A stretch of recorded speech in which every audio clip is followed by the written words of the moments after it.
Welcome back to Al's Kitchen.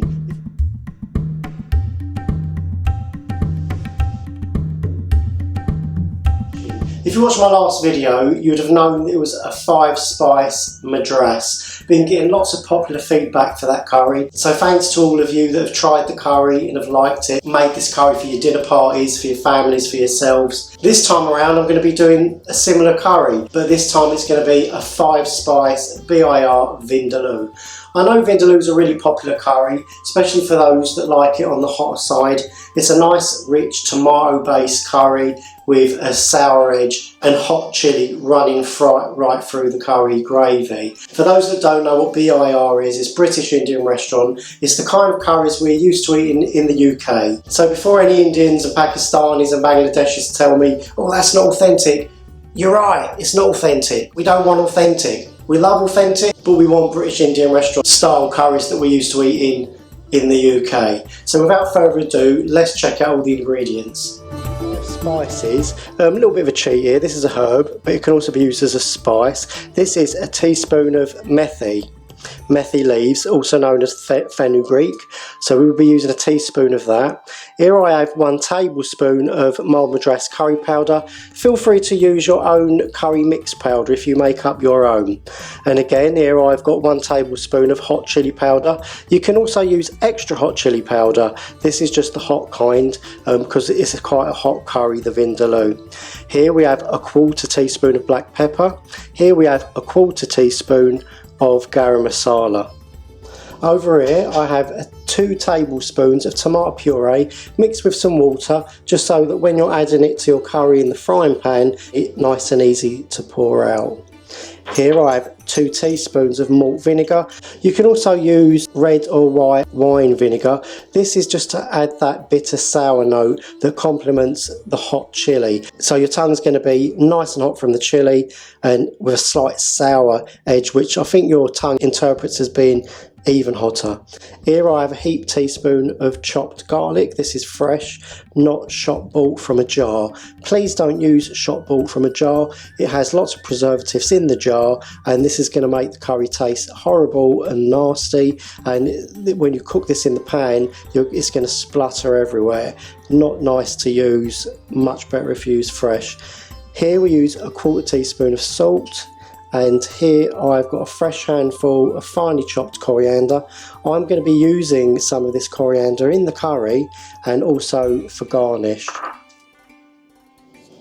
Also, to dress the curry, I'm just going to be using 1 piece of sliced fresh lemon. You might have noticed in the presentation of my other curries that I have on YouTube that I do this with quite a lot of the curries. Not all, but quite a lot of the curries.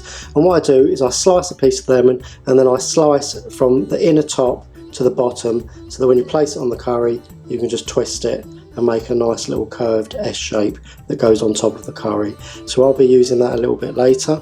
Here I have some pre-cooked chicken tikka. You can use chicken tikka or regular pre-cooked chicken or just raw chicken, but make sure if you do use raw chicken that you cut it extra small so that when you cook it into your curry it cooks right through. Remember, these BiR curries cook really quickly, usually within 10 minutes, and that's not a lot of time. So if you use big chunks of chicken it probably isn't going to cook right through. So if you use raw chicken for ease of use, make sure you cut it slightly smaller. And over here, heating on the stove, is around 300ml I'll be using of base gravy. This is my base gravy version 2. You can use my original base gravy that's also on YouTube. Just choose what you prefer, or you can use a base gravy that you've already prepared from a different recipe. Make sure you heat the base gravy up. It's one of the questions I get a lot. Do you put in cold base gravy? No, you don't, because part of the technique of cooking BiR curry is that the pan that you make the curry in stays hot and has a constant stable temperature. If you put cold base gravy into a hot pan, you're going to keep bringing the temperature of the curry down, therefore maybe keeping your spices raw. You're not going to be drawing out all the flavours from those spices, and eventually you won't achieve that lovely spicy aromatic flavour that you're used to eating in the Indian restaurants. So do make sure you have hot base gravy. Okay, so let's get started. First of all, I'm going to bring the pan up to a medium heat. This is just vegetable oil. You can use coconut oil, you can use sunflower oil, you can use your own seasoned oil. But we don't want to get this too hot when we start this curry up, mainly because we don't want to burn the garlic. Okay, so once we've warmed up the oil, in goes the chopped garlic.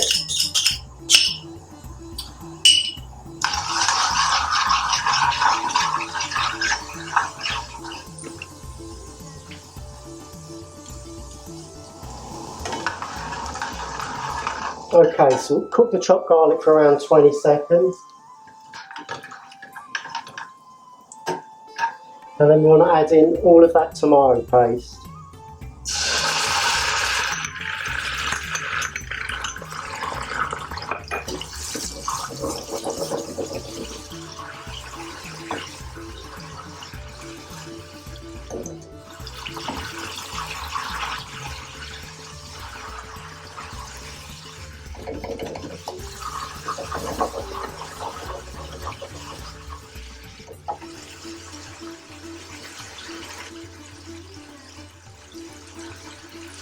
Okay, so after about 40 seconds of cooking out the tomato paste, we want to add the mixed powder, the chilli powder, the black pepper, the garam masala, and the salt.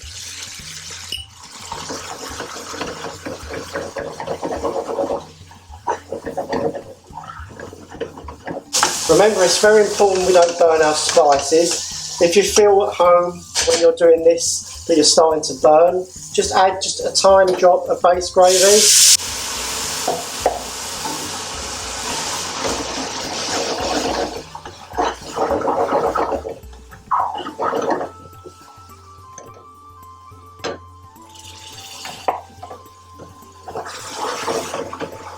There we go. So we're just going to cook out all those spices in this very rich tomato base and just cook that for around a minute.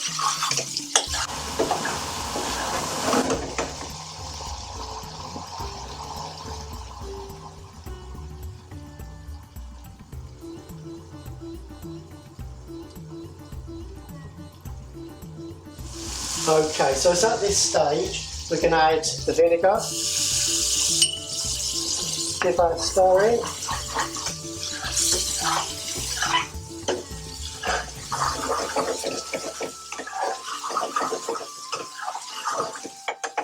and then we're going to add in the methi.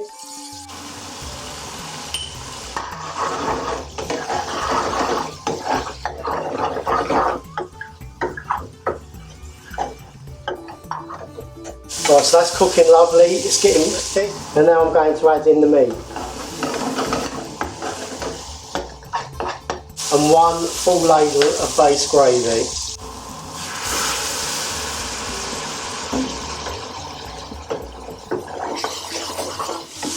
Turn this in nice and gently, mixing all the contents. That looks nice and rich already, doesn't it? Let me zoom in on that. Now you do hear lots of people say and require a piece of potato. Now I happen not to have any potato. For the sake of one piece, I've not added it. But if you want to chop a potato, excuse me, and add a potato, that's entirely up to you. Lots of restaurants do add a piece of potato, and lots of customers feel that if they don't have it in there, it's not quite a vindaloo. Okay, so now I'm going to add my second ladle of base.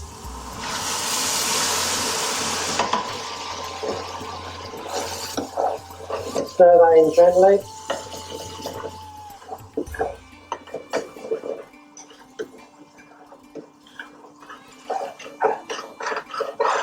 Make sure you take off any of the caramelised base gravy around the sides and the bottom of the pan.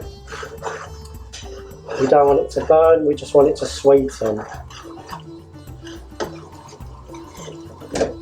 And now I'm going to add half of the coriander.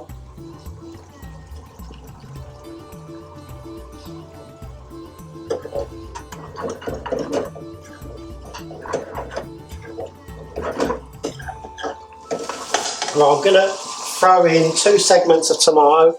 I didn't list this in my ingredients. I remembered it after. Just going to throw them in there.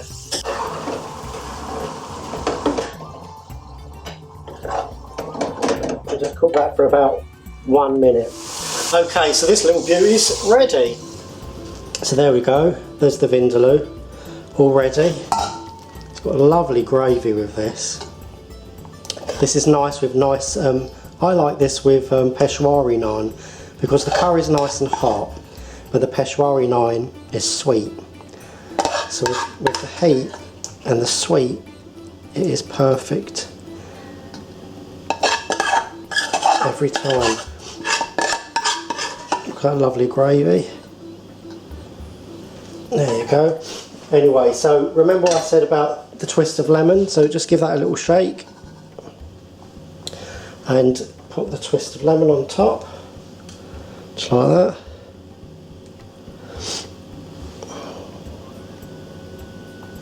And I did actually find a red bell pepper in my fridge, and I'm just going to add that there. So there you go, 1 BiR 5 spice Vindaloo.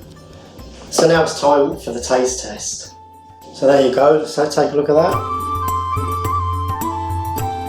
Isn't that beautiful? What are you thinking? What comes to the mind? Anyway, so I'm going to taste a little bit of the gravy.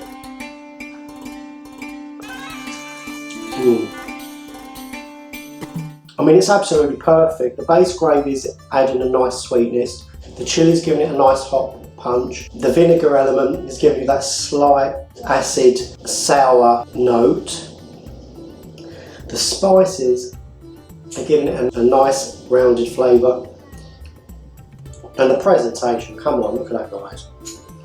You saw me do it. How simple was that? For an extra little bit of colour, let's just add just a tiny little bit of coriander on there.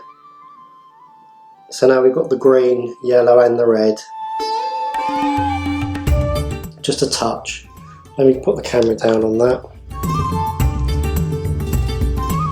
Come on. If you got served that at your Indian restaurant, you'd be pretty happy, wouldn't you? Thanks for watching. Please give me the thumbs up if you enjoyed this video and you want to see more like it. So please subscribe, but not only subscribe, press the little bell so that you don't miss any videos that I make. Basically it's a notification, so as soon as I've uploaded a video, you'll get a little note to say Al's uploaded a new video and you won't miss any of my content. I do really appreciate all the followers, all the subscribers and the casual viewers, but I want to turn more casual viewers into subscribers, so if you haven't subbed already, what are you waiting for? Learn to cook British Indian restaurant style curries at home. Anyway, I'm going to finish off this curry, and you know the saying, I'm Al, and I'm out of here.